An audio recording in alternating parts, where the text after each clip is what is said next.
ಬಂದ ಹೊತ್ತಾರೆ ಎದ್ದು ಹೊರಟೇ ಹೋದ ಸಂಸಾರವೆಂಬೋ ಪಾಶವ ಬಿಡಿಸಲು ಕಂಸಾರಿ ಪುರಂದರ ವಿಠಲನಿಗೆ ಹೀಗಿರಬೇಕು ಸಂಸಾರದ ಸಂತೆಯು ಮೆರೆಯಿತು ನಾನಾ ಪರಿ ಸಂತೆಯಲ್ಲಿ ಹಿಡಿದರು ತಮ್ಮ ತಮ್ಮ ದಾರಿ ಹಕ್ಕಿಯು ಬಂದಿತು ಅಂಗಳದಲ್ಲಿ ಹಾರಿ ಹೋಯಿತು ಆ ಕ್ಷಣದಲ್ಲಿ ಹೀಗಿರಬೇಕು ಸಂಸಾರ.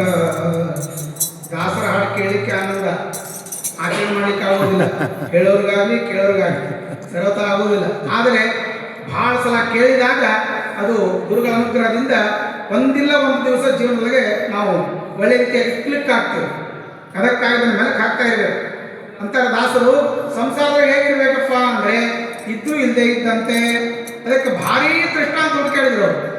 ಎಲ್ಲಿ ಅಂದರೆ ಫಸ್ಟ್ ಅವ್ರು ಹುಡುಕಾಡಿದ್ದೇನೆಂದರೆ ಡಿ ಮಾರ್ಟ್ ಅಲ್ಲ, ಬಿಗ್ ಬಜಾರ್ ಅಲ್ಲ, ಸಂತೆ. ಈ ಡಿ ಮಾರ್ಟ್ ಬಿಗ್ ಬಜಾರು ಸ್ಥಾಪನಾ ಗಟ್ಟಿ ಕೂತಿರ್ತಾರೋ, ಜಾಗ ತಗೊಂಡು ನಾವಿದ್ದಲ್ಲೇ ಬರ್ರಿ, ನೀವಿದ್ದಲ್ಲೇ ಕಳಿಸ್ತೀವಿ ಬೇಕಾದ್ರೆ ಅಂತ ಕೂತಿರ್ತಾರೆ ಅವರಲ್ಲ, ಸಂತೆ ಅವ್ರನ್ನ ಕರೆದು.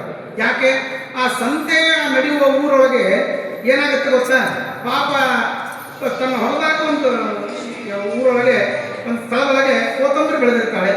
ಆ ಒಂದು ಬುಟ್ಟಿ ತುಂಬ ಕೋತಂಬರಿ ತೊಗೊಂಡ್ಬರ್ತಾಳೆ. ಇನ್ನೊಬ್ಬಳು ಏನೋ ಪಾಲಕ್ಕೋ ಇನ್ನೊಂದೇನೋ ಮೆಂತ್ಯ ಪಲ್ಯ ಬೆಳೆದಿರ್ತಾಳೆ.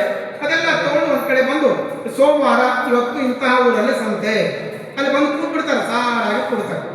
ಮುಂದಿನ ಸೋಮವಾರ ಆ ವ್ಯಾಪಾರ ಆದರೆ ಆಗ ನಾವು ಬಂದದ್ದು ಸಾಧ್ಯ, ಇಲ್ಲದೆ ಇದ್ದರೆ ಏನು ಉಪಯೋಗ ಇಲ್ಲ. ಸಾಮಾನು ತಂದೀವಿ, ಅಂಗಡಿ ಹಚ್ಚೀವಿ, ಎಲ್ಲ ಆಗಿದೆ, ವ್ಯಾಪಾರ ಆಗಲಿಲ್ಲ ಅಂದರೆ ಸಾಮಾನು ಕೆಟ್ಟು ಹೋಗ್ತದೆ. ಹಾಗಿದ್ದಂತೆ ನನ್ನ ದೇಹ ಬಂದಿದೆ, ಸಾಧನ ಶರೀರ ಕೊಟ್ಟಿದ್ದಾನೆ, ಎಲ್ಲ ಸಿದ್ಧವಾಗಿದೆ, ಆದರೆ ಸಾಧನೆ ಆಗಲಿಲ್ಲ ಅಂದರೆ ಜನ್ಮ ಬರ್ತಾ ಇದೆ.